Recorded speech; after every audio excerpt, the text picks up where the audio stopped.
Hello friends, good morning. Bio world में आप सभी का स्वागत है। आ जाइए, सभी लोग जुड़ जाइए। आज के क्लास में जो है हम लोग रिस्पायरेशन इन एनिमल बोलिए या ह्यूमन बोलिए, या इसको एनसीईआरटी के लैंग्वेज में बोल सकते हैं कि breathing and exchange of gas. ठीक है, इन चैप्टर से जो है आज बहुत कुछ सीखेंगे, फिर बहुत सारा क्वेश्चंस करेंगे। तो एक बार सेशन को शेयर कर दीजिए सारे स्टूडेंट ग्रुप में, ताकि जितने भी स्टूडेंट्स हैं सभी पहुंच जाएं। चलिए, इनका फर्स्ट पार्ट जो था प्लांट्स वाला वो आप लोगों ने देख चुका होगा, उम्मीद करते हैं। क्या आप लोगों ने देखा? जिन्होंने नहीं देखा प्लीज़ देख लीजिएगा, बहुत ही इंपॉर्टेंट है, क्योंकि क्वेश्चन जो करवाएंगे आपको तो दोनों से मिक्स क्वेश्चन रहेगी। ठीक है, तो वो पार्ट आप लोगों को देखना बहुत ज़रूरी है। चलिए स्टार्ट करें। चलिए स्टार्ट करते हैं।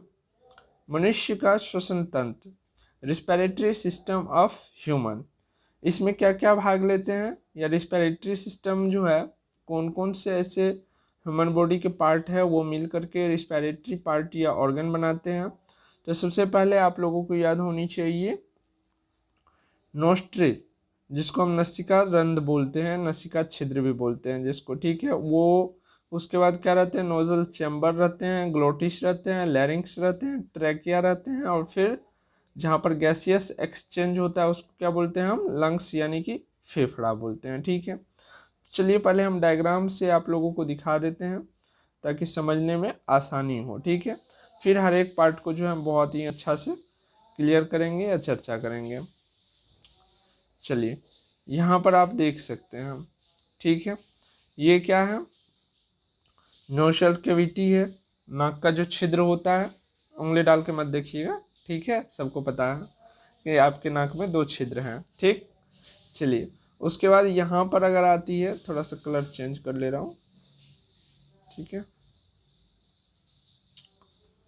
यहाँ पर आती है तो इसको क्या बोलते हैं हम, इसको क्या बोलते हैं, नोजल चैम्बर बोलते हैं। ठीक है, उसके नीचे जो है नोजल चैम्बर के नीचे क्या होते हैं, फेरिंक्स पार्ट होते हैं। इसके नीचे क्या होते हैं, ग्लोटिस लगा रहता है। ग्लोटिस क्या होता है उसके बारे में भी हम आगे बताएंगे। ठीक है, उसके बाद लैरिंक्स है, लैरिंक्स के बारे में सभी लोग जानते होंगे। लैरिंक्स से नीचे आता है तो उसको ट्रैकिया बोलते हैं, जिसमें बोन्स नहीं रहते हैं, कार्टिलेज रहते हैं, जिसको उपास्थि बोलते हैं। ठीक है, बोन्स नहीं रहते हैं, कार्टिलेज रहते हैं।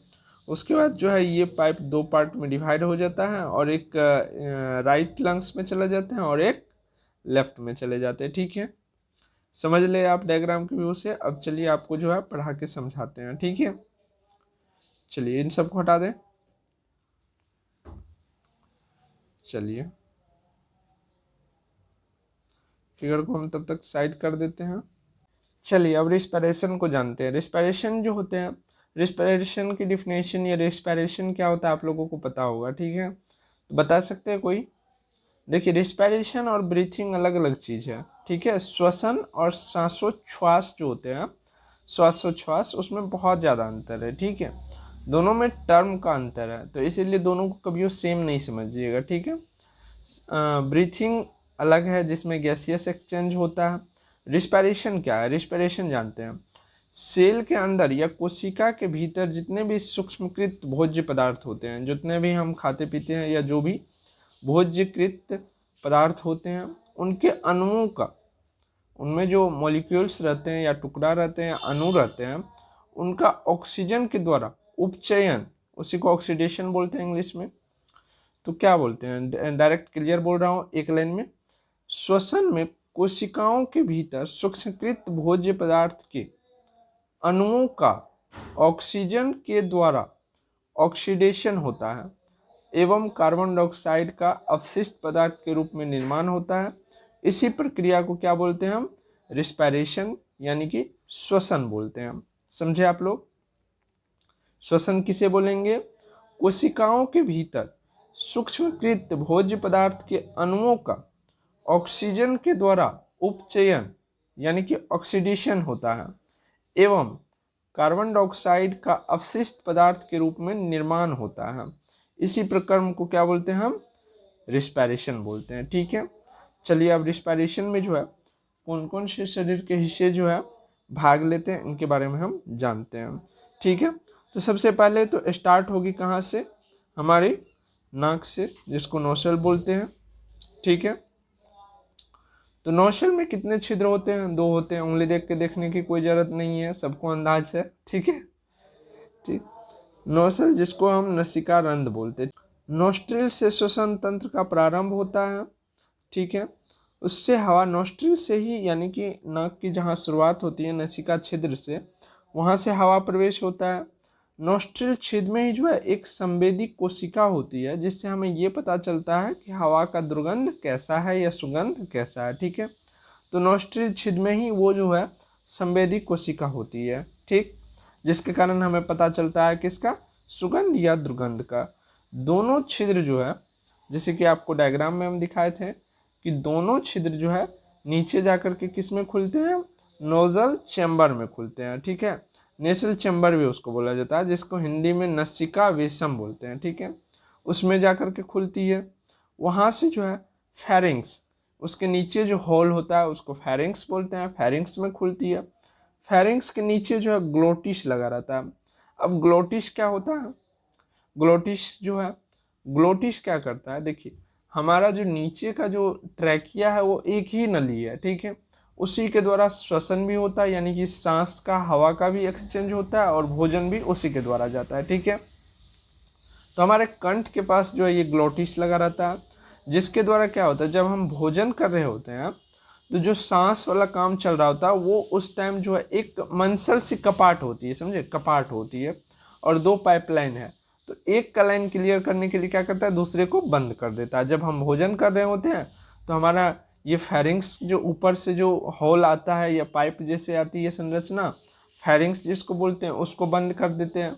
और जब हम सांस ले रहे होते हैं तो उस टाइम में हम क्या करते हैं, भोजन वाले नली को, ये जो ग्लोटिस है, बंद कर देते हैं। हम नहीं करते हैं, ये ऑटोमेटिक ग्लोटिस का काम होता है, ये करते रहती है। ठीक है, अगर नहीं कि कभी अगर हम ज़बरदस्ती जो है खाना भी खा रहे हैं, बातचीत कर रहे हैं, ध्यान में हम सांस भी ले रहे हैं, तो क्या होते हैं, कुछ भोजन के कण क्या होते हैं, हवा के साथ क्या होता है, हमारे फेफड़े में चले जाते हैं, और जिसके बाद कितनी सारी परेशानियां होती है वो आप लोग कभी ना कभी महसूस किए होंगे। ठीक है, तो ऐसा नहीं करना है। खाते वक्त या तो आराम से खाना खाना है, ध्यान दे करके अपने खाने पे, या नहीं तो जो भी प्रक्रिया कर रहे हैं उसको ध्यान से करना है। ठीक है, उसके बाद आती है ग्लोटिस के नीचे आता है लैरिंग्स।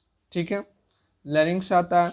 लैरिंग्स आप लोगों डायग्राम में देखे थे लैरिंग्स, चलिए फिर से दिखा दे रहे हैं हम।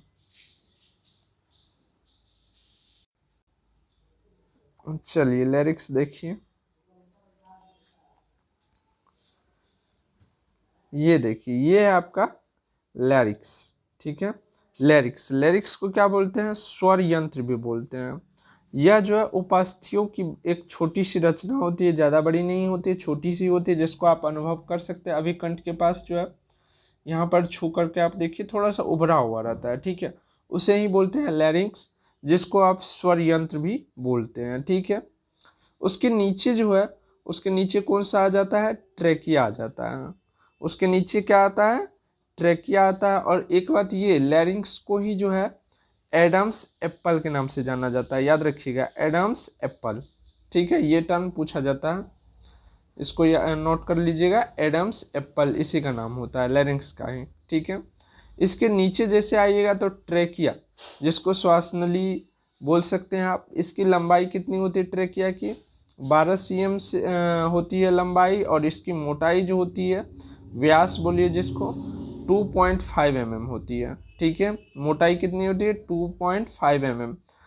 इसको मोटाई आप मान सकते हैं, लेकिन ये अब जब भी पूछा जाएगा तो व्यास के रूप में, इंग्लिश में डायमीटर के रूप में पूछा जाएगा। ठीक है, तो इसका व्यास या डायमीटर कितना होता है, 2.5 mm।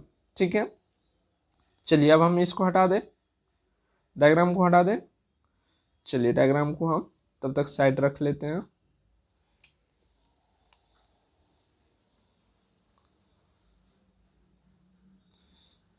चलिए, तो यहाँ पर ट्रेकिया पर आ गए थे अपना लोग। ट्रेकिया देखिए, लैरिंग्स को फिर से समझते हैं। लैरिंग्स ग्लोटिस के सिर्फ सीधे नीचे होती है, जिससे कि आप लोगों को डायग्राम में देखा। लैरिंग्स के कई वोकल कोड होते हैं, लैरिंग्स में जो होते हैं कई वोकल कोड्स होते हैं, जिसमें कंपन होती है, और कंपन से ही ध्वनि उत्पन्न होती है। ठीक है, कंपन से ही जो है ध्वनि उत्पन्न होती है। तो कहीं भी आपको पूछा जा सकता है कि ध्वनि की उत्पत्ति कहाँ से होती है, तो किससे होती है, लैरिक्स से। ठीक है, और लैरिक्स का दूसरा नाम क्या था, एडम्स एप्पल। तो एडम्स एप्पल भी आपके ऑप्शन में रह सकते हैं, तो याद रखिएगा। ठीक है, चलिए उसके बाद ट्रेकिया पर आते हैं हम। यहाँ पर 3 नंबर पॉइंट दे दीजिएगा ट्रेकिया में। ठीक है, ट्रेकिया श्वास नली। ट्रेकिया की लगभग लंबाई जो होती है, लेंथ जो होती है वो कितना होती है, 11 से 12 सीएम होती है। ठीक है, 11 से 12 सीएम होती है, याद रखिएगा। और इसका व्यास जो होता है वो कितना होता है, 16 mm नहीं होता है, इसको आप जो है कट कर दीजिए। इसका होता है 2.5 mm। ठीक है, 2.5 mm होता है। ट्रेकिया नली को सुरक्षा देने के लिए क्या होता है, अर्धवृत्ताकार। ठीक है, फुल्ली नहीं, अर्धवृत्ताकार, जिसको वलय भी बोलते हैं। ठीक है, क्या बोलते हैं, वलय भी बोलते हैं। अर्धवृत्ताकार होता है ना, वृत्त का आधा वाला हिस्सा, अर्धवृत्ताकार जिसको वलय भी बोलते हैं। उपास्थि के छल्ले होते हैं।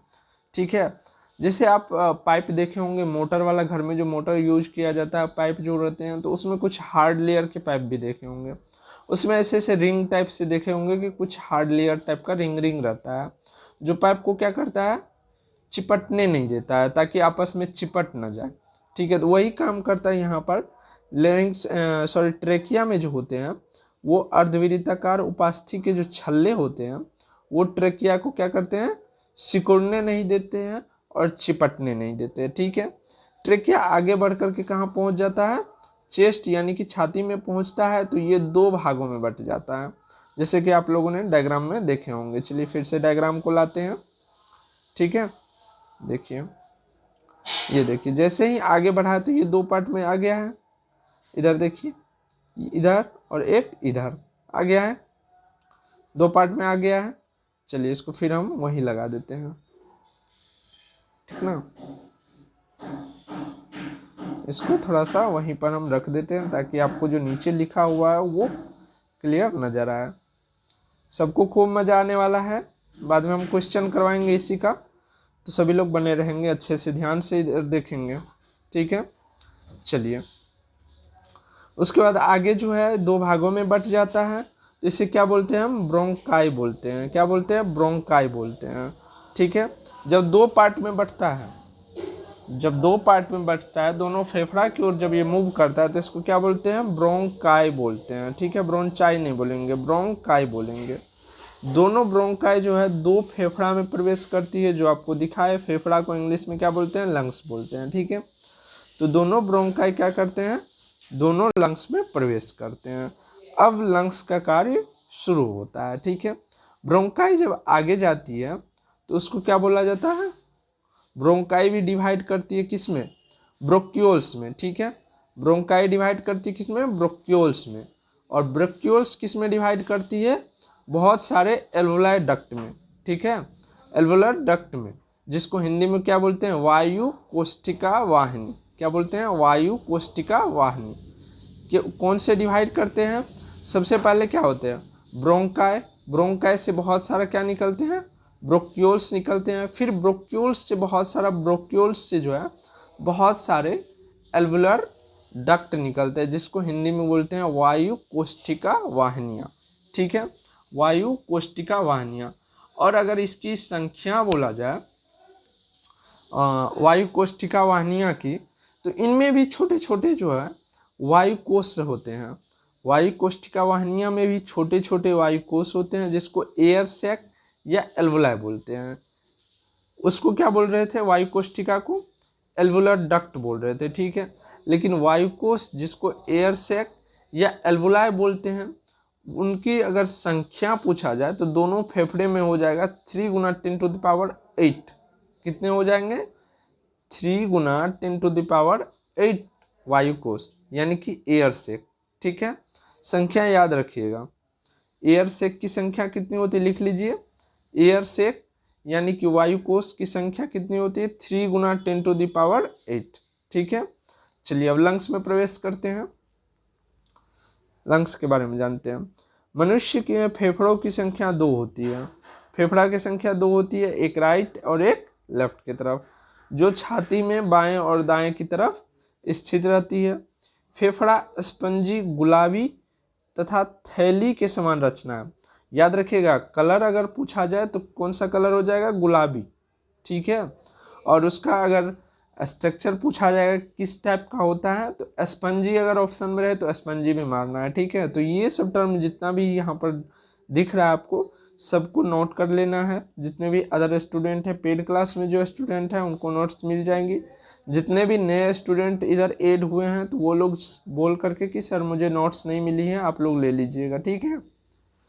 सभी लोग बोल दीजिएगा सर मुझे नोट्स नहीं मिली है।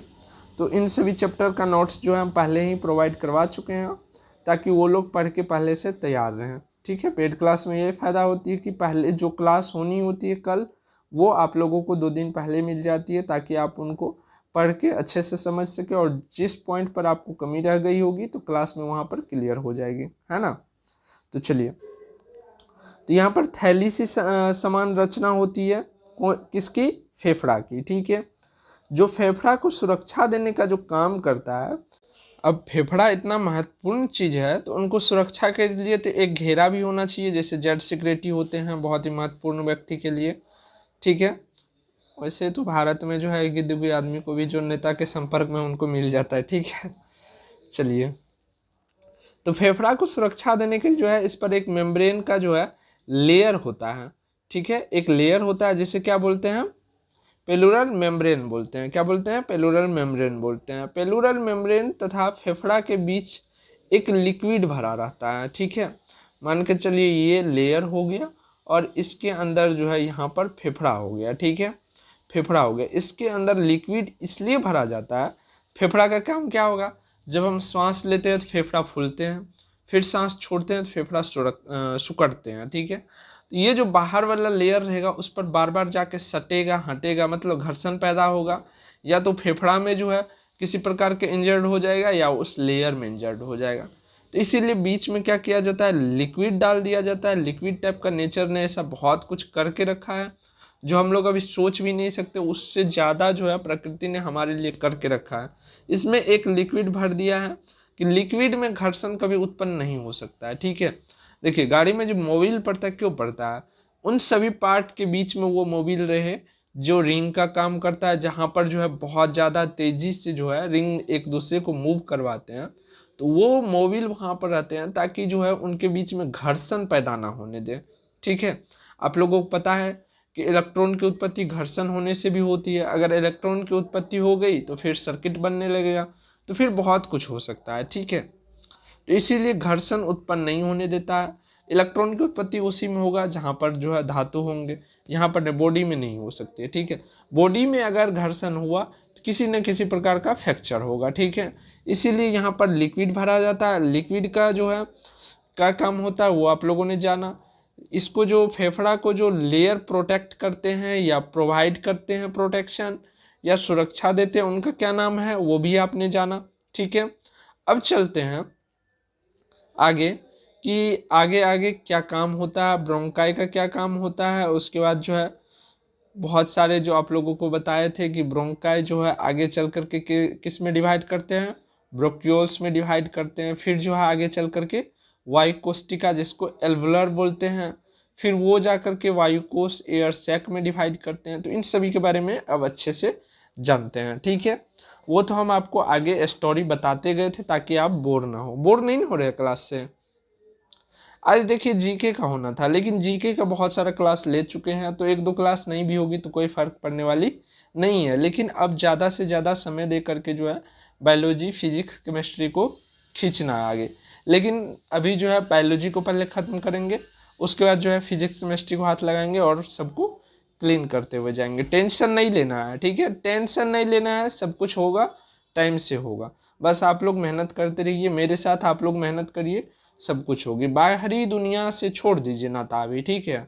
बाहरी दुनिया दिखावा है, कुछ दिन के लिए आपके साथ रहेंगे, फिर जैसे ही बेस्ट ऑप्शन मिलेंगे उनको आपके साथ से चले जाएंगे, ठीक है। तो इसीलिए बाहरी दुनिया में मत रहिए। चलिए ब्रोंकाई के बारे में जानते हैं। ब्रोंकाई क्या करता है, जब फेफड़ा में ट्रेकिया जब फेफड़ा में प्रवेश करता है, तो आप लोगों को दिखाए थे कि फेफड़ा में प्रवेश करता है तो पाइप 2 पार्ट में बट जाता है, दायां फेफड़ा और बायां फेफड़ा होता है। तो ब्रोंकाई जो है फेफड़ा में प्रवेश करके कई शाखा में बट जाती है, जिसे क्या बोलते हैं, ब्रोंक्यूल्स बोलते हैं। क्या बोलते हैं, ब्रोंक्यूल्स बोलते हैं। ठीक है, ब्रोंक्यूल्स फेफड़ा में कई वायुकोष, जिसको वायुकोष को एयर सैक तभी से हम बता रहे थे, कई वायुकोष का निर्माण करती है। ठीक है, जिसे क्या बोलते हैं, एल्वोलाई भी बोलते हैं। ठीक है, एल्वोलाई भी बोलते हैं, वायुकोष को ही एल्वोलाई बोलते हैं। ठीक है, जैसे कि लैरिक्स को बताए थे कि एडम्स एप्पल के नाम से भी जाना जाता है, वैसे ही जो है यहाँ पर एल्वोलाई बोला जाता है, किसको, एयर सैक को। तो याद रखिएगा। ठीक है, एल्वोलाई कहते हैं। कौन निर्माण करते हैं एल्वोलाई का, ब्रोंक्यूल्स, जो फेफड़ा में जो है ब्रोंकाई से जो बहुत सारे पार्ट निकलते हैं, जिसको ब्रोंक्यूल्स बोलते हैं। ब्रोंक्यूल्स निर्माण करते हैं किसका, एयर सैक का। मैं बार बार रिपीट इसीलिए कर रहा हूँ कि जो टैलेंट स्टूडेंट है, जो थोड़ा पढ़े हुए हैं, वो तो एक बार में पकड़ लेंगे, लेकिन जो लोग नए हैं या बायोलॉजी उतना अच्छा नहीं समझ पा रहे हैं, तो उनके लिए मैं बार बार रिपीट करता हूँ। तो जितने भी जीनियस स्टूडेंट हैं, प्लीज़ आप लोग इरिटेट मत होइएगा कि सर एक ही चीज़ को बार बार रिपीट क्यों कर रहे हैं। ठीक है, तो उन सभी स्टूडेंट के लिए भी है जो आपके दोस्त थोड़े से कमज़ोर हैं, तो उनके लिए बार बार रिपीट हो रहा है। ठीक है, तो अपने दोस्त के लिए थोड़ा सा बर्दाश्त कीजिए, है ना। चलिए, श्वसन मार्ग में एल्वोलाई पर खत्म हो जाता है। ठीक है, श्वसन मार्ग कहाँ पर आकर के खत्म हो जाता है, एल्वोलाई पर आकर के खत्म हो जाता है। ये बात हमेशा याद रखिएगा, श्वसन मार्ग कहाँ आकर के खत्म होती है, एल्वोलाई पर आकर के खत्म होती है। ठीक है, मनुष्य के एक फेफड़ा में वायुकोष की संख्या कितनी होती है, 3 गुना 10⁸ होती है। कितनी होती है, 3 गुना 10⁸। एक नहीं, यहाँ पर जो है नोट्स में कट कर लीजिएगा। ठीक है, दोनों हो जाएगा, है ना, दोनों में हो जाएगा ना जी, दोनों हो जाएगा। दोनों फेफड़ा में वायुकोष की संख्या कितनी होती है, 3 गुना 10⁸। ये लाख में आया या करोड़ में आया, आप लोग बता दीजिएगा। ठीक है, अब चलते हैं श्वसन की प्रक्रिया पे या स्टेप पे, चरण पे। ठीक है, जिसको बोलते हैं इंग्लिश में क्या बोलते हैं, श्वसन क्रिया को या क्रियाविधि को, मैकेनिज्म ऑफ रिस्पायरेशन। ठीक है, मैकेनिज्म ऑफ रिस्पायरेशन। यहाँ पर एनसीईआरटी में पढ़िएगा, तो इनको 3 स्टेप में डिवाइड किया गया है। ठीक है, किस में डिवाइड किया गया है, 3 स्टेप में। सबसे पहले आ जाएगा ब्रीथिंग, जिसको क्या बोलते हैं हिंदी में, सांसोच्छ्वास बोलते हैं। ठीक है, सांसोच्छ्वास बोलते हैं। उसके बाद ऑक्सीजन और कार्बन डाइऑक्साइड जो गैस का फेफड़ा में आदान प्रदान होता है, ब्लड से निकाला जाता है और एटमॉस्फेयर से डाला जाता है, तो वो आता है सेकेंड में। उसके बाद जो है ब्लड में जो है गैसियस एक्सचेंज होते हैं। इन 3 स्टेप में जो है पूरा मैकेनिज्म ऑफ रिस्पायरेशन को दिखलाया गया है। ठीक है, चलिए अब उनके बारे में हम जानते हैं। तो यहाँ पर जो है हम आपको बता रहे हैं कि श्वसन की क्रिया जो है मेनली 2 चरण में होती है। ठीक है, मेनली क्या होती है, 2 चरण में होती है। कौन सी, ब्रीथिंग वाली 2 चरण में होती है। ठीक है, ये नहीं कि जो हम 3 टाइप आपको बताए थे वो 3 स्टेप है उसमें पूरा होती है। ठीक है, आप एक ही बार में सब कुछ समझा दीजिए या थोड़ा देर रुक रुक के समझाइए, क्या फ़र्क पड़ता है, समझाना तो उतना ही है ना। तो वही, तो फर्स्ट जो स्टेप था आपका ब्रीथिंग, जहां हम बोले थे कि फर्स्ट स्टेप जो होती है मैकेनिज्म ऑफ रिस्पायरेशन की, ब्रीथिंग। तो ब्रीथिंग जो है 2 स्टेप में क्लियर होती है। पहला होता है इंस्पिरेशन। ठीक है, इंस्पिरेशन को हिंदी में बोलते हैं प्रश्वास। क्या बोलते हैं, प्रश्वास। ठीक है, प्रश्वास में सीधा सा मतलब समझिए, वायुमंडल से हम हवा खींचे, ऑक्सीजन उसका फेफड़ा में अलग कर लिए, और फेफड़ा से ऑक्सीजन ले करके हम जो है पूरी हर एक कोशिका तक पहुंचा दिए। ये क्या हो गया, हमारा इंस्पिरेशन हो गया। ठीक है, अब चलिए किताबी भाषा में इसको जानते हैं। हवा, हवा में क्या लेना है हमको, O2 लेना। अदर गैस का हम यूज नहीं करते हैं, बिल्कुल नहीं करते हैं, तो हम क्या करते हैं, O2 लेते हैं। ठीक है, हवा यानी कि O2 श्वास द्वारा खींचकर फेफड़ा तक पहुंचाना क्या कहलाता है, इंस्पिरेशन कहलाता है। ठीक है, श्वास यानी कि O2 श्वास द्वारा खींच करके फेफड़ा तक पहुंचाना क्या कहलाता है, इंस्पिरेशन कहलाता है। श्वास के द्वारा लिया गया ऑक्सीजन वायुकोष एल्वोलाई तक आता है। वायुकोष के चारों ओर रक्त कोशिका होती है। O2 सीधे वायुकोष से रक्त में चला जाता है। हमने वही बात आपको पहले बता दिया था कि वातावरण से ऑक्सीजन को खींच करके फेफड़ा में ला करके, फेफड़ा में जो ये एल्वोलाई होते हैं सबसे लास्ट वाले जिसको क्या बोलते हैं, वायु कोश यानी कि एयर सैक भी बोलते हैं। इनके आगे जो होते हैं क्या होते हैं, रक्त कोशिका होते हैं। ठीक है, रक्त कोशिका होते हैं। इनके चारों ओर क्या होते हैं, रक्त कोशिका होते हैं, जिसको ब्लड सेल्स भी बोला जाता है इंग्लिश में। ठीक है, ब्लड सेल्स होते हैं। ब्लड सेल्स में जो है यहाँ पर O2 का थोड़ा सा अगर प्रेशर के बारे में बात कीजिएगा तो O2 का पार्शियल प्रेशर जो होती है वो वायुमंडल से जो ऑक्सीजन खींचते हैं उनमें O2 का पार्शियल प्रेशर ज़्यादा रहता है। ठीक है, और ब्लड में जो है वो ऑक्सीजन का लेवल तो घट जाता है। ग्लाइकोलाइसिस प्रक्रिया में एनारोबिक रिस्पिरेशन बताए थे ना फर्स्ट क्लास में कि एनारोबिक रिस्पिरेशन होता है, एरोबिक रिस्पिरेशन होता है। उसमें ग्लूकोज का तोड़ने का काम कौन करता है, ऑक्सीजन की उपस्थिति में ही टूटती है। तो ऑक्सीजन तो यूज होते जाता है ना ब्लड से, तो फिर ऑक्सीजन की मात्रा तो ब्लड में घट जाएगी। इसका पार्ट 1 वीडियो जो नहीं देखे हैं प्लीज़ देख लीजिएगा। आप लोग से मैं हाथ जोड़ करके कहता हूँ कि प्लीज़ आप लोग देख लीजिएगा, नहीं तो आप लोगों को ये पता नहीं चलेगी कि श्वास तो हम ऑक्सीजन लेते हैं लेकिन ये ससरा ऑक्सीजन का होता है क्या शरीर में, हम इधर से लेके उधर से छोड़ देते हैं क्या? नहीं, ऑक्सीजन का क्या काम होता है वो पार्ट 1 वाले यानी कि इनका जो फर्स्ट क्लास हुआ था उनमें हम बताए हैं कि ऑक्सीजन का जो है हमारे बॉडी में या ब्लड में किस प्रकार से यूज होता है। ठीक है, चलिए अब यहाँ पर जानिए। तो यहाँ पर बता रहे थे हम कि एल्वोलाई के चारों ओर क्या होते हैं, ब्लड सेल्स होते हैं, जिनमें क्या होते हैं, ऑक्सीजन की लेवल यानी कि ऑक्सीजन का प्रेशर जो है कम होता है। तो आप लोगों को एक बात याद होगी कि गैस का जहाँ प्रेशर कम होती है उसके तरफ गैस क्या होती है, मूव करती है। तो यहाँ पर वायुमंडल से लिए गए गैस का जो है प्रेशर ज़्यादा रहता है और ब्लड सेल्स में जो है ऑक्सीजन की लेवल कम रहती है, इसीलिए वहाँ पर प्रेशर कम रहती है। तो ऑक्सीजन क्या होता है, एल्वोलाई से डायरेक्ट किस में प्रवेश कर जाता है, ब्लड सेल्स जो होते हैं, रक्त कोशिका जिसको हिंदी में बोलते हैं, रक्त कोशिका में क्या करते हैं, ऑक्सीजन प्रवेश करते हैं। वही अगर कार्बन डाइऑक्साइड की बात करें तो कार्बन डाइऑक्साइड का जो है ब्लड सेल्स में पार्शियल प्रेशर ज़्यादा रहती है। ठीक है, और यहाँ पर जो वायु में जो हम लोग खींचते हैं उसमें 0.03 से लेकर के 0.04 तक होती है। ठीक है, कितना लिख लीजिए इधर, आगे हम उसे बताएंगे। ठीक है, 0.03 से 0.4% तक हम जब सांस ले रहे होते हैं तो उस समय कार्बन डाइऑक्साइड हम लेते हैं। लेकिन जब हम हमारे ब्लड जो लेकर के आते हैं, अशुद्ध रक्त जो लेकर के आते हैं, रक्त का फिल्ट्रेशन कहाँ होता है, फेफड़ा में ही होती है ना, गैस एक्सचेंज होता है ब्लड में।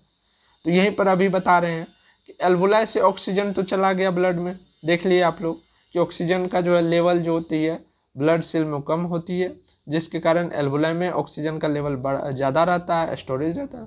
तो इसके कारण ऑक्सीजन जो है एल्वोलाई से यानी कि फेफड़ा से किस में चला जाता है, ब्लड सेल्स में चला जाता है। अब कार्बन डाइऑक्साइड की बात करते हैं।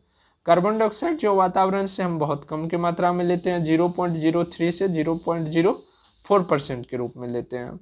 और गैस क्या करता है, जहाँ पर पार्शियल प्रेशर कम होता है उधर मूव कर जाता है। तो कार्बन डाइऑक्साइड का ब्लड में जो है पार्शियल प्रेशर ज़्यादा होती है और यहाँ पर एल्वोलाई में जो है कार्बन डाइऑक्साइड का पार्शियल प्रेशर कम होती है। तो कार्बन डाइऑक्साइड क्या करता है, ब्लड से मूव कर जाता है किसमें, एल्वोलाई में। ठीक है, तो इस प्रकार से फिल्ट्रेशन हो जाती है ब्लड की, ब्लड में ऑक्सीजन चला जाता है। ऑक्सीजन जाने के बाद जो है क्या होती है, कार्बन डाइऑक्साइड बाहर निकल जाता है, फिर ये ब्लड जो है फिल्ट्रेट हो जाती है, फिर ये ब्लड कहाँ चली जाती है, हार्ट में। हार्ट जो है पंप करके फिर हर एक सेल में पहुँचा देता है, जहाँ पर क्या होता है, ग्लाइकोलाइसिस प्रोसेस में या एनारोबिक रिस्पिरेशन में या एरोबिक रिस्पिरेशन में सभी में ऑक्सीजन की यूज हो रही थी, आप लोगों ने देखा। तो फिर जो है वहाँ पर ग्लाइकोलाइसिस प्रक्रिया या ऑक्सीडेशन प्रक्रिया में क्या होती है, ऑक्सीजन की यूज होती है, हर सेल यूज करते हैं। ठीक है, समझ लिए। चलिए अब आगे बढ़ते हैं। तो ये ब्लड में जो है ऑक्सीजन को ले जाने का काम होता है, ये किसका होता है, ये आप लोगों से पूछने वाली बात है। वैसे कल एक क्वेश्चन दिए हुए भी थे। ठीक है, चलिए अब जानते हैं, आगे बढ़ते हैं।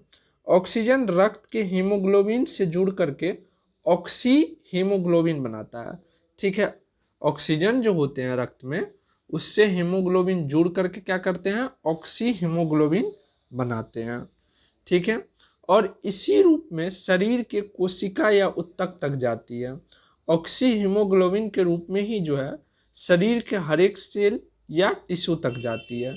जहाँ कहीं CO2 का दबाव अधिक होता है, O2 निकलकर कोशिका में चला जाता है। जहाँ CO2 का दबाव ब्लड में अधिक बढ़ जाता है तो O2 क्या करता है, वहाँ से निकल करके तुरंत कहाँ चला जाता है, सेल में चला जाता है। और यही प्रोसेस के लिए CO2 को रखा जाता है शरीर में। नहीं तो आप सोच रहे होंगे जब CO2 का काम ही नहीं हो रहा है तो शरीर में है क्यों? वो प्रेशर क्रिएट करता है ब्लड में कि तुम O2 जो है तुम यहाँ से सीट खाली करो और चले जाओ कहाँ पर, सेल में जाओ, वहाँ पर तुम्हारी ज़रूरत है। ठीक है, तो इसी प्रोसेस के साथ जो है चला जाता है ऑक्सीजन, किस में, सेल में चला जाता है। और वहाँ पर ग्लाइकोलाइसिस की प्रक्रिया होती है, आप लोग जानते ही हैं। ठीक है, चलिए अब आगे जानिए। फेफड़ा के अंदर जो है अशुद्ध रक्त, ठीक है, अशुद्ध रक्त किसको बोलेंगे, जिसमें CO2 यानी कि कार्बन डाइऑक्साइड मिला रहेगा और कार्बन डाइऑक्साइड की मात्रा अधिक होगी ऑक्सीजन की अपेक्षा। ठीक है, कार्बन डाइऑक्साइड युक्त को क्या बोलेंगे, युक्त रक्त को हम क्या बोलेंगे, अशुद्ध रक्त बोलेंगे। ठीक है, की अपेक्षा O2 का दबाव अधिक होता है। कहाँ पर, फेफड़ा में। ठीक है, फेफड़ा में जो है ऑक्सीजन का लेवल ज़्यादा होता है क्योंकि हम वातावरण से ऑक्सीजन लेते हैं। ठीक है, तो यहाँ पर है फेफड़ा के अंदर अशुद्ध रक्त की अपेक्षा O2 यानी कि ऑक्सीजन का दबाव अधिक होता है, इसीलिए O2 जो है निकल करके फेफड़ा से निकल करके कहाँ चला जाता है, रक्त कोशिका में चला जाता है। ठीक है, अब रक्त कोशिका में जाता कैसे है, तो इनके बारे में आपको जानना है कि हीमोग्लोबिन जो है कैसे इसको ले जाता है। O2 को जो ले जाने का काम करता है या ढोने का काम करता है हीमोग्लोबिन, उसके बारे में जानते हैं। तो आप लोगों को पता होगा कि ब्लड का कलर जो होती है रेड, किसके कारण होती है, हीमोग्लोबिन के कारण होती है। ठीक है, हीमोग्लोबिन जो है ब्लड में कहाँ पर रहती है, तो आप लोगों को पता होना चाहिए कि ब्लड में जो होते हैं मेनली 3 पार्टिकल्स होते हैं। कौन कौन, RBC, WBC और प्लेटलेट्स। ठीक है, तो RBC में ही हीमोग्लोबिन पाया जाता है। कहाँ पाया जाता है हीमोग्लोबिन, RBC में ही पाया जाता है। ठीक है, और हीमोग्लोबिन ही एक ऐसा है जो क्या करता है, हमारे शरीर में ऑक्सीजन को लाने और ले जाने का काम करता है। अगर ये नहीं रहता तो श्वसन संभव ही नहीं है। ठीक है, अगर हीमोग्लोबिन नहीं रहता तो श्वसन संभव ही नहीं है। इसी कारण इसको जो है श्वसन वर्णक, जिसको रिस्पिरेटरी पिगमेंट इंग्लिश में बोलते हैं, हीमोग्लोबिन को ही बोला जाता है रिस्पिरेटरी पिगमेंट। यूट्यूब पे हमने ये क्वेश्चन भी दिया था कम्युनिटी में। ठीक है, बहुत सारे स्टूडेंट Fe मार रहे हैं, आयरन मार रहे हैं, तो वो सब नहीं होगा। रिस्पिरेटरी पिगमेंट जो है किसको बोला जाता है, हीमोग्लोबिन को ही बोला जाता है। ठीक है, हीमोग्लोबिन जो है एंजाइम नहीं है। आप लोगों को पूछा जाए हीमोग्लोबिन क्या है, वो एंजाइम नहीं है, बल्कि फिर भी एंजाइम के तरह ही उसका संरचना होता है। ठीक है, एंजाइम नहीं होते हुए भी एंजाइम की तरह संरचना होती है, अर्थात एंजाइम का क्या है, ये एक्सेप्शन है। ठीक है, एंजाइम का क्या है, एक्सेप्शन है। हीमोग्लोबिन का भी 2 पार्ट होता है। ठीक है, हीमोग्लोबिन का भी 2 भाग होते हैं। प्रथम भाग को क्या बोलते हैं, हीमेटिन, अर्थात हीम, हीमेटिन या हीम आप बोल सकते हो उसको। ठीक है, फर्स्ट पार्ट को हीमेटिन और हीम। ठीक है, हीमेटिन जो होते हैं या आयरन फैब्रिन होते हैं, अर्थात इसमें क्या होते हैं, लोहा यानी कि Fe के परमाणु रहते हैं और यही क्या करते हैं, ब्लड को लाल रंग प्रदान करते हैं। ठीक है, ब्लड को लाल रंग प्रदान करते हैं। अब जानते हैं ये Fe क्या करता है। प्रत्येक हीमोग्लोबिन अणु में जो है 4 Fe परमाणु, यानी कि एक हीमोग्लोबिन में, हीमोग्लोबिन का हम Hb लिख दें, थोड़ा सा चलिए इसको ऊपर कर देते हैं। ठीक है, हीमोग्लोबिन को हम Hb लिखते हैं। ठीक है, Hb, एक हीमोग्लोबिन Hb में जो है 4 परमाणु, 4 Fe2+। ठीक है, एक हीमोग्लोबिन जो है अणु में 4 परमाणु Fe होते हैं। ठीक है, और प्रत्येक परमाणु जो है, प्रत्येक Fe परमाणु एक एक ऑक्सीजन के साथ क्या करते हैं, संयोग करते हैं। ये नहीं कि उठा के टोकरी, ये जो है हीमोग्लोबिन टोकरी नहीं रखा हुआ जिसमें ऑक्सीजन को भर लेता है, चल देता है। पहले इनको संयोग करना पड़ता है ऑक्सीजन के साथ, और ये बॉन्ड जो है इतना कमज़ोर होते हैं कि वहाँ से आते हैं यहाँ तक, और जैसे ही कार्बन डाइऑक्साइड प्रेशर डालते हैं कि तुम मुझसे दोस्ती तोड़ो, हम आएंगे तुम्हारे साथ, तो ये कोशिका में क्या करते हैं, आकर के इस ऑक्सीजन के साथ क्या करते हैं, अपना बॉन्ड जो है वो तोड़ देते हैं और कार्बन डाइऑक्साइड के साथ कर लेते हैं। इसी कारण ऑक्सीजन जो है छूट जाता है और सेल में चला जाता है। क्या अभी तक आप लोग ये बात जानते थे, इतना डीपली जानते थे? बताइए कौन कौन जानते थे, कमेंट में बताइए तो, या किस किस को पहली बार ये समझने को मिल रहा है या देखने को मिल रहा है। तो देखे आपने कि हीमोग्लोबिन के एक अणु में कितने परमाणु होते हैं Fe के, तो 4 होते हैं। हमेशा याद रखिए, कभी भी पूछा जा सकता है कि अगर डीपली क्वेश्चन गया, ये क्वेश्चन आ सकती है, ठीक है। एक हीमोग्लोबिन अणु में 4 परमाणु होते हैं Fe के, और प्रत्येक Fe परमाणु एक अणु ऑक्सीजन के साथ क्या करता है, संयोग करता है। अर्थात एक हीमोग्लोबिन 4 अणु ऑक्सीजन के साथ वीक बॉन्ड बनाते हैं। कौन सा? वीक बॉन्ड बनाते हैं, ताकि फेफड़ा से के एल्वोलाई से लेकर के आए ऑक्सीजन को, और सेल में आते ही वो बल को क्या करता है, या वो उस बॉन्ड को, उस बंधन को क्या करते हैं, कार्बन डाइऑक्साइड के दबाव में खत्म कर देते हैं। ठीक है, खत्म कर देते हैं कि अब तुम्हारे साथ हमारा कोई रिश्ता नहीं है, तुम अपना भाई देखो। तो इसको जगह मिल जाता है सेल में, ये सेल में चला जाता है। ठीक है, और क्या होता है, कार्बन डाइऑक्साइड जुड़ जाता है। फिर हीमोग्लोबिन में जो आयरन रहते हैं क्या होते हैं, इस कार्बन डाइऑक्साइड को लेकर के कहाँ पहुँच जाते हैं, फेफड़ा में पहुँच जाते हैं। फेफड़ा में उसको हमारे नसिका वेशम के द्वारा बाहर निकाल देते हैं हम लोग। ठीक है, चलिए फिर देखिए, अब जो है ये हो गया था आपको प्रश्वास का। ठीक है, प्रश्वास का। अब जो है दूसरा हम देखते हैं एक्सप्रेशन। ठीक है, एक्सप्रेशन देखते हैं। एक्सप्रेशन क्या है, वो जो अभी आपको बताए थे कि CO2 को क्या करते हैं, हीमोग्लोबिन के अंदर जो आयरन होते हैं उनका ये काम होता है। ठीक है, वैसे हम हीमोग्लोबिन बोल देते हैं, लेकिन हीमोग्लोबिन बोलना ठीक नहीं हुआ, क्योंकि ये हीमोग्लोबिन के अंदर जो आयरन होते हैं उनका ये काम होता है। अभी आपने देखा कि कैसे बॉन्ड बना के ये काम कर रहे थे। ठीक है, तो यहाँ पर अगर फेफड़ा में देखिएगा तो इंस्पायरेशन था और दूसरा है एक्सपायरेशन।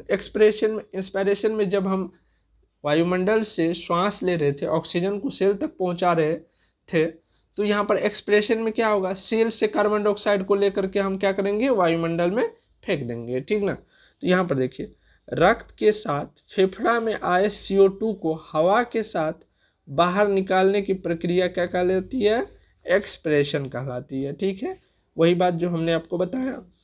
पहला है, फेफड़े के अंदर अशुद्ध रक्त की अपेक्षा CO2 का दबाव कम हो जाता है।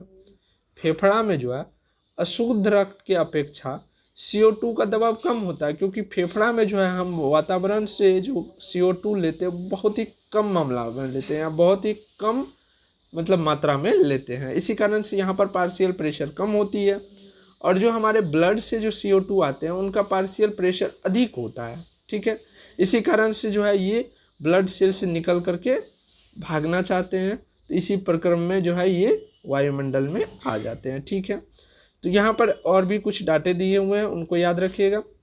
विभिन्न ऊतक या कोशिका में उत्पन्न CO2 का 70 से 75% बाइकार्बोनेट के रूप में, और शेष 70 से 75% बाइकार्बोनेट के रूप में। ठीक है, और शेष कार्बिनो हीमोग्लोबिन के रूप में श्वसन अंग में आते हैं। ठीक है, ये टर्म याद रखिएगा, ये क्वेश्चन पूछा जाएगा। कार्बिनो हीमोग्लोबिन, जब ऑक्सीजन हीमोग्लोबिन से संयोग कर रहा था तो वहाँ पर क्या हो रहा था, ऑक्सी हीमोग्लोबिन बन रहा था। जब कार्बन डाइऑक्साइड हीमोग्लोबिन से संयोग करता है तो क्या बनता है, कार्बिनो हीमोग्लोबिन, कार्बिमिनो हीमोग्लोबिन, याद रखिएगा।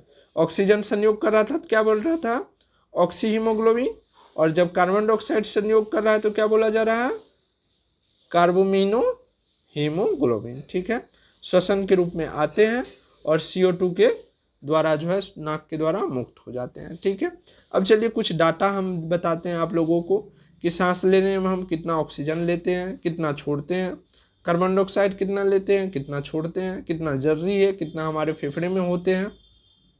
फिर इसके बाद जो है क्वेश्चंस करेंगे। ठीक है, तो सांस लेने के समय जो है हवा में O2 की मात्रा लगभग 21% होता है। ठीक है, जब हम सांस लेते हैं तो उस समय ऑक्सीजन की मात्रा कितनी होती है, 21% होती है जब हम सांस खींचते हैं तो। ठीक है, और जब हम छोड़ते हैं तो ऐसा नहीं कि जितना हम खींचते हैं ऑक्सीजन लेते हैं उतना ही हम अंदर लेके चल जाते हैं, नहीं, उतना नहीं होता। और सांस छोड़ने के समय जो ये घट करके 15 से 16% हो जाता है। जब हम सांस ले रहे होते हैं तो उस समय वायु में या उस श्वास में ऑक्सीजन की मात्रा कितनी होती है? 21% होती है। लेकिन हम जब सांस छोड़ रहे होते हैं उस समय ऑक्सीजन की मात्रा कितनी होती है? 15 से 16% होती है। मैं जोर दे रहा हूँ यहाँ पर, तो आप लोग भी इन बातों को ध्यान रखिए।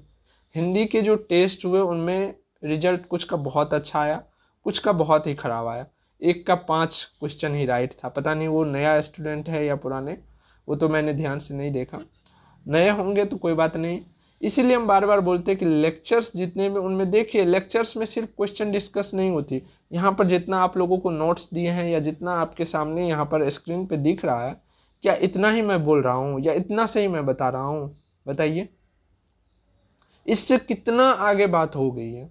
अभी तक आप लोगों ने जाना नहीं था कि ऑक्सीजन जो हमारे शरीर में कैसे आता है। सीधा जानते थे कि हीमोग्लोबिन होता है जो ऑक्सीजन को लाता है और ले जाता है, लेकिन किस प्रक्रम के द्वारा आता है वो आप लोगों ने, हो सकता है कि बहुत सारे स्टूडेंट जानते होंगे, लेकिन मेरा दावा है कि इसमें 70 से 75% स्टूडेंट पहली बार जान रहे होंगे। कौन कौन से ऐसे स्टूडेंट हैं जो पहली बार इसको जान रहे हैं? लिखिएगा, कमेंट में ज़रूर लिखिएगा, ठीक है? बताइए, ताकि हमें फील हो कि नहीं हमने कुछ अच्छा चीज़ बताया आप लोगों को, जो आप लोग आज पहली बार समझे हो, ठीक है? तो फिर अपने पे थोड़ा मतलब मज़ा आता है ना? चलिए आगे देखिए। ऑक्सीजन समझ गए कि जब हम सांस लेते हैं तो कितना % होता है, छोड़ते हैं तो कितना % होती है उस हवा में। अब जानते हैं कार्बन डाइऑक्साइड। जब हम सांस ले रहे होते हैं तो उस समय हवा में कार्बन डाइऑक्साइड की मात्रा कितनी होती है? 0.03 से 0.04% होती है, ठीक है?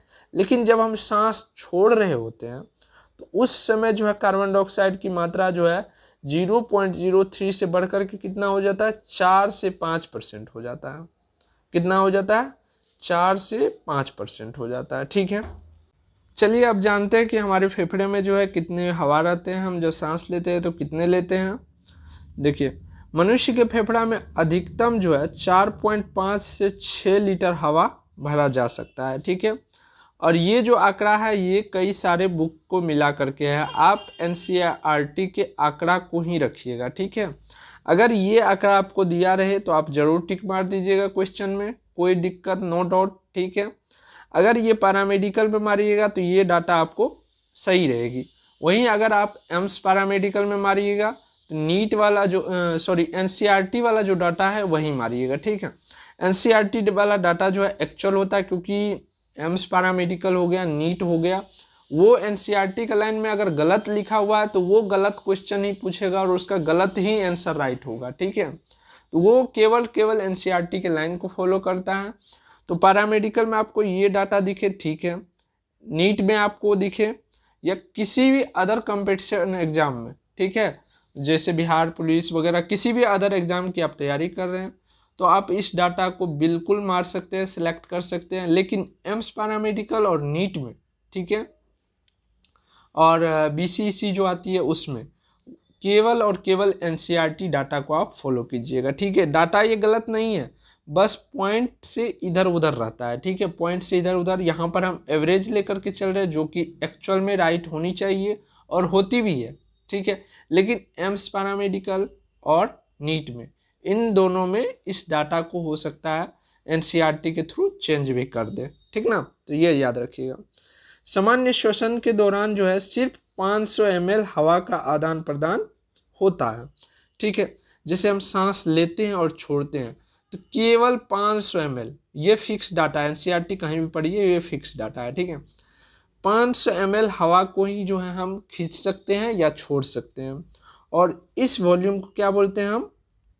इस वॉल्यूम को क्या बोलते हैं? टाइडल आयतन बोलते हैं, ठीक है? टाइडल वॉल्यूम या टाइडल आयतन बोलते हैं। 500 ml जो हम खींचते हैं सामान्य श्वसन में, ठीक है? इस बात को हमेशा याद रखिएगा, सामान्य श्वसन में लिए गए वायु या हवा को क्या बोलते हैं हम? टाइडल वॉल्यूम बोलते हैं, जितने आयतन में हम लेते हैं, या टाइडल आयतन बोलते हैं, ठीक है? तो इसको याद रखिएगा। नेक्स्ट देखिए, अगर हम खूब दम लगा करके, रामदेव बाबा का एक्सरसाइज करते हैं सुबह में, सांस लेते हैं छोड़ते हैं जोर जोर से, वो वाला अगर किया जाए तो अधिक से अधिक 4 लीटर जो है हवा आप खींच सकते हैं या छोड़ सकते हैं। अधिक से अधिक कितना? 4 लीटर, ठीक है? इस आयतन को जो है श्वसन की जैविक क्षमता कहते हैं। इस आयतन को क्या बोलते हैं? श्वसन की जैविक क्षमता बोलते हैं। ठीक है। फेफड़ा में लगभग हमेशा 3 लीटर हवा भरा रहता है। फेफड़ा में जो है 3 लीटर हवा का स्टोरेज रहता है एनी टाइम। ठीक है। किसी भी अतिरिक्त प्रयास के द्वारा, किसी भी अतिरिक्त, अगर हम उस 3 लीटर को निकालना चाहे, खूब जोर जोर से बाहर हवा निकालना चाहे, तो हम कितना निकाल सकते हैं? केवल और केवल 1 से लेकर के 1.5 लीटर निकाल सकते हैं। 1.5 से लेकर के 2 लीटर हवा को हम कभी भी नहीं निकाल सकते हैं। ठीक है। 1.5 से 2 लीटर हवा जो हमारे फेफड़ा में रहती है, किसी भी, कितना भी प्रयास कर लीजिए, एड़ी चोटी एक कर दीजिए, फिर भी 1.5 से 2 लीटर हवा जो है फेफड़ा में रहेगा ही रहेगा। उसे क्या बोलेंगे हम? अवशिष्ट आयतन या अवशिष्ट वॉल्यूम बोलेंगे। ठीक है। रेसिडुअल आयतन इसको बोलेंगे इंग्लिश में। तो यहाँ तक जितना भी डाटा था आप लोगों को समझ में आया? कोई क्लास से बोर तो नहीं ना हुए? हाँ, चलिए अब क्वेश्चन कर लेते हैं कुछ। ठीक है, कुछ क्वेश्चन करते हैं। रिस्पायरेशन की क्वेश्चन है, क्वेश्चन करने में आप लोगों को मजा आएगी। चलिए फटाफट इसका आंसर बताते चलिएगा आप लोग, है ना। हम क्वेश्चन बोलेंगे, आप लोग फटाफट से इसका आंसर करते चलिएगा। ठीक है, चलिए स्टार्ट करें क्वेश्चन। एक बार लाइक दबाइए सब लोग, क्वेश्चन स्टार्ट कर देंगे। लाइक दबाइए ईमानदारी से। चलिए पहला क्वेश्चन देखिए। पहला क्वेश्चन है, श्वसन किस प्रकार की प्रतिक्रिया है? तो श्वसन किस प्रकार की प्रक्रिया है बताइए सभी लोग? ऑक्सीकरण प्रक्रिया है। ठीक है, ऑक्सीकरण, ऑक्सीडेशन होता है श्वसन के फलस्वरूप। चलिए दूसरा क्वेश्चन देखिए। दूसरा क्वेश्चन है, सूर्य के प्रकाश का रूपांतरण किस रासायनिक ऊर्जा के रूप में होता है जो हमारे उपापचय में सीधा प्रयोग करता है? उपापचय के बाद क्या बनती है जी? क्या बनती है? एटीपी बनती है। ठीक है, चलिए आगे बढ़िए। अगला क्वेश्चन लीजिए, फटाफट आंसर करते चलिए, आंसर में लेट मत कीजिए। ध्वनि उत्पादक यंत्र निम्न में से कौन है? हम बताए थे लैरिक्स क्या है। लैरिक्स में कई प्रकार के वोकल कोड होते हैं जो ध्वनि को क्या करते हैं? उत्पन्न करते हैं। तो क्या हो जाएगा आपका राइट आंसर? लैरिक्स हो जाएगा। ठीक है, चलिए चौथा नंबर क्वेश्चन देखिए। ट्रेकिया के पीछे वायु नली किन 2 भागों में विभाजित होती है? ट्रेकिया के नीचे जो है वायु नली 2 भाग में, ब्रोंकाई के रूप में डिवाइड होती है। फिर ब्रोंकाई जो है कई सारे ब्रैक्यूल्स को निर्माण करते हैं। ठीक है, ब्रोंकाई जो है कई सारे ब्रैक्यूल्स का निर्माण करते हैं, और फिर ब्रैक्यूल्स जो कई सारे एयर सैक का निर्माण करते हैं। थ्योरी क्लास में हम बताए कि नहीं बताए? अभी जस्ट बताए हैं। चलिए नेक्स्ट देखिए। नेक्स्ट क्वेश्चन देखिए। नेक्स्ट क्वेश्चन है, मनुष्य में कितनी जोड़ी पसलियां पाई जाती है? मनुष्य में जो है कितनी जोड़ी पसलियां पाई जाती है? 12 पसलियां पाई जाती है। ठीक है, याद रखिएगा इसको। नेक्स्ट है, पसलियों के बीच कौन सी मांसपेशी पाई जाती है? पसलियों के बीच जो है कौन सी मांसपेशी पाई जाती है बताइए? इंटरकोस्टल जो है मांसपेशियां पाई जाती है किसके बीच? पसलियों के बीच। ठीक है, चलिए नेक्स्ट क्वेश्चन देखिए। थ्योरी क्लास में हम सब बता चुके हैं। ठीक है, थ्योरी क्लास को सब देखिए ध्यान से। नेक्स्ट क्वेश्चन है, मनुष्य के फेफड़े का महत्तम आयतन कितना होती है? मनुष्य के फेफड़े का महत्तम आयतन आप लोगों को बताए हम कि 5.4 से लेकर के 6 लीटर, जिसको यहाँ पर ml में दिखा गया। ठीक है, अधिक से अधिक हम हवा जो है फेफड़ा में कितना एडजस्ट हो सकता है, वही पूछा गया है, महत्तम आयतन। ठीक है, उसी को बोलते हैं महत्तम आयतन। तो यहाँ पर कितना हो जाएगा? 5.5 से 6 लीटर के लगभग, जिसको यहाँ पर ml के रूप में दिखाया गया है। ठीक है, चलिए नेक्स्ट क्वेश्चन देखिए। नेक्स्ट क्वेश्चन है, बिना किसी अतिरिक्त प्रयास के मनुष्य कितनी हवा सांस में लेता छोड़ता है? बिना किसी अतिरिक्त प्रयास के, तो क्या हम बताए थे? बिना किसी अतिरिक्त प्रयास यानी कि नॉर्मल हो गया। नॉर्मल में 500 ml क्या करते हैं हम? लेते और छोड़ते हैं। ठीक है, नॉर्मल में हम लेते और छोड़ते हैं। अतिरिक्त प्रयास करेंगे तो कितना करेंगे? 1 से लेकर के 1.5 लीटर तक। ठीक है, 1 से लेकर के 1.5 लीटर तक हम सांस ले सकते हैं, छोड़ सकते हैं। किस नेक्स्ट क्वेश्चन देखिए, हीमोग्लोबिन से जुड़कर CO2 क्या बनाता है? आप लोगों को हम बताए थे ना जस्ट पीछे, कि जब ऑक्सीजन जो है हीमोग्लोबिन से जुड़ता है तो ऑक्सो हीमोग्लोबिन बनाता है, लेकिन जब कार्बन डाइऑक्साइड जुड़ता है तो क्या बनाता है? कार्बोमिनो हीमोग्लोबिन। ठीक है, राइट आंसर क्या हो जाएगा, सी हो जाएगा। कार्बोक्सी हीमोग्लोबिन मत मार दीजिएगा, गलत हो जाएगा। ठीक है, ज़्यादा ध्यान आप लोगों का कार्बोक्सी हीमोग्लोबिन पर ही गया होगा, जो कि गलत है। ठीक है, पहले देखिए अनॉक्सी श्वसन में कुल कितना एटीपी बनता है। अनॉक्सी श्वसन मतलब एनारोबिक रिस्पिरेशन। एनारोबिक रिस्पिरेशन में आप लोगों को बताए हुए हैं कितना बनता है, केवल 2 एटीपी बनता है। ठीक है, राइट आंसर क्या हो जाएगा, ए हो जाएगा। नेक्स्ट क्वेश्चन देखिए, नेक्स्ट क्वेश्चन है आपका, जीवाणुओं में श्वसन से क्या उत्पन्न होता है। जीवाणुओं में श्वसन से क्या उत्पन्न होता है, ये हम फर्स्ट क्लास में बताए हुए हैं। क्या क्या उत्पन्न होता है बता सकते हैं कोई। Alcohol, CO2, ethyl alcohol actual में होता है, यहाँ पर अल्कोहल लिखा गया है। इथाइल अल्कोहल, CO2 और एटीपी। एटीपी कितना, तो 2। ठीक है, एटीपी कितना, तो 2। राइट आंसर क्या हो जाएगा, बी हो जाएगा। ठीक है, नेक्स्ट क्वेश्चन है, नेक्स्ट क्वेश्चन है, जंतुओं में अनक्सी श्वसन से क्या क्या उत्पन्न होता है। यहाँ पर जीवाणु में दिया हुआ था, यहाँ पर जंतु में पूछा गया, तो इसको होमवर्क में दे रहे हैं। ठीक है, इसका आंसर आप लोगों को ऑप्शन में नहीं दिए हैं, ताकि आप लोग को जो थ्योरी क्लास पढ़ाए हैं उसमें स्पष्ट इनको बताया गया है। तो आप लोगों को यहाँ पर कमेंट में पुट करना है, वहाँ से वो पढ़ के हो, देख के हो, जहाँ से हो, छाप के हो, जो आप कमेंट में बताया। और आज ही आप लोगों का एक जो है होमवर्क वाला अलग से ग्रुप बना दे रहे हैं। जितना भी पेड स्टूडेंट है उनको जो होमवर्क डेली बेसिस पे मिलता है उनको उस ग्रुप में दिखाना होगा।